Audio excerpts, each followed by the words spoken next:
इस मामले में कोई भी अपराधी छूटने नहीं पाएगा और चिंता मत करिए, समय आने पर बुलडोजर एक्शन भी, उसकी तैयारी भी रहेगी।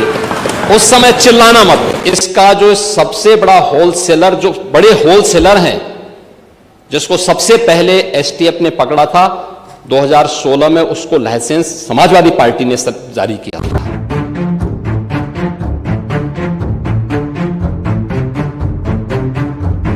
सदन की कार्रवाई प्रारंभ होते ही इस मुद्दे को उठाया और आपने भी उसको छेड़ा है, लेकिन मैं आपके छेड़ने की स्थिति को अवश्य आपकी इस मजबूरी को जान सकता हूं, जिसके बारे में एक छोटी सी कहावत है कि चोर की दाढ़ी में तिनका।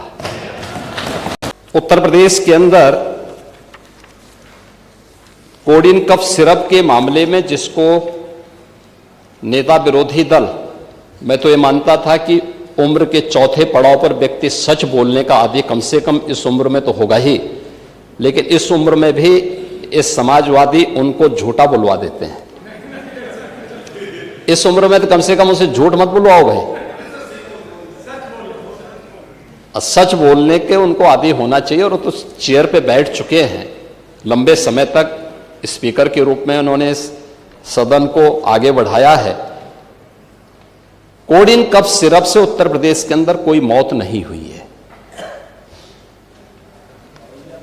एक दूसरा, इस मामले में एनडीपीएस के अंतर्गत कार्रवाई होगी। ये उत्तर प्रदेश सरकार इस मामले को कोर्ट में जीती है, उत्तर प्रदेश ने इस मामले को लड़ा है।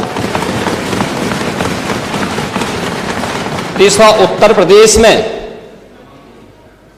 इसका जो सबसे बड़ा होलसेलर, जो बड़े होलसेलर हैं, जिसको सबसे पहले एसटीएफ ने पकड़ा था 2016 में, उसको लाइसेंस समाजवादी पार्टी ने जारी किया था। जो फोटो रिलीज हो रही है, देश के अंदर दो नमूने हैं, एक दिल्ली में और एक लखनऊ में बैठते हैं।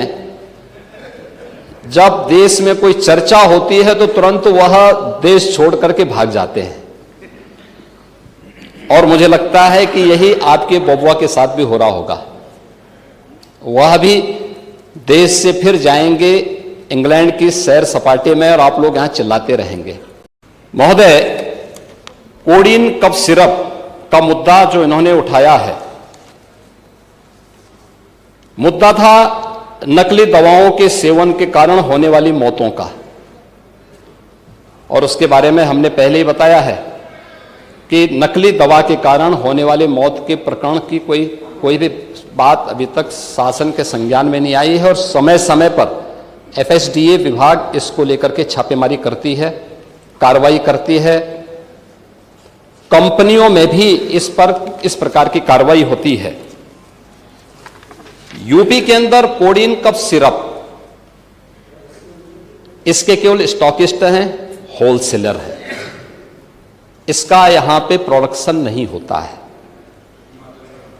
ये मध्य प्रदेश में, हिमाचल में और अन्य राज्यों में होता है। और जो मौत के प्रकरण सामने आए हैं, वे मौत के प्रकरण अन्य राज्यों में आए हैं। जिन राज्यों में आए हैं, वह जो भी प्रकरण सामने आए हैं, यह तमिलनाडु में बने हुए एक सिरप के कारण सामने आई है।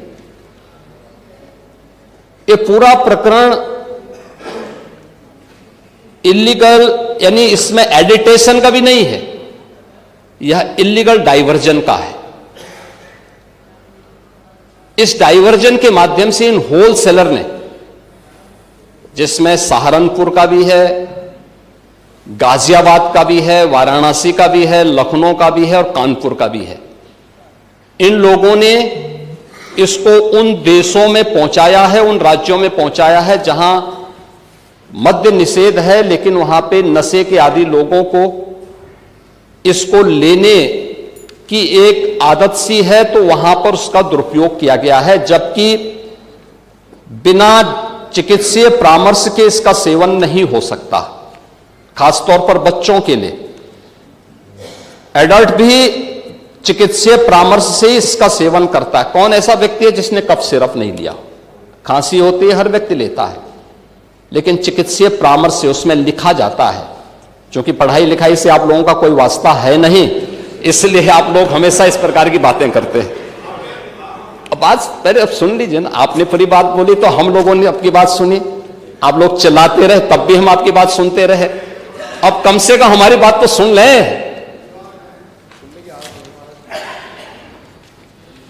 ये कार्रवाई सरकार ने की है और सरकार ने इसके लिए 79 अभियोग अब तक दर्ज किए हैं। इसमें 225 अभियुक्तों को इसमें नामजद किया है। 78 अभियुक्त अब तक गिरफ्तार हुए हैं। 134 फर्मों पर एक छापेमारी की कार्रवाई हुई है और इसमें अब तक जिन क्षेत्रों में ये आई हुई अलग अलग राज्यों से जुड़े हुए यह सभी केंद्र हैं और मुझे लगता है अगर आप इसकी गहराई में जाएंगे तो घूम फिर करके वही मामला है कि वो कहीं ना कहीं कोई ना कोई समाजवादी पार्टी से जुड़ा हुआ नेता या उनसे जुड़ा हुआ कोई ना कोई व्यक्ति उसकी चपेट में आता है। और इलीगल ट्रांजैक्शन भी जो हुआ है वह भी आपकी लोहिया बहाने के एक पदाधिकारी के अकाउंट के माध्यम से हुआ है। एसटीएफ इसकी जांच कर रही है। इस पूरे मामले में हाईकोर्ट से उस पूरे मामले को एनडीपीएस के अंतर्गत इस मामले में मुकदमा चलना चाहिए। यह उत्तर प्रदेश सरकार ने इस लड़ाई को लड़ा है और उसको जीता है और इस मामले में कोई भी अपराधी छूटने नहीं पाएगा। और चिंता मत करिए, समय आने पर बुलडोजर एक्शन भी उसकी तैयारी भी रहेगी। उस समय चिल्लाना मत करो।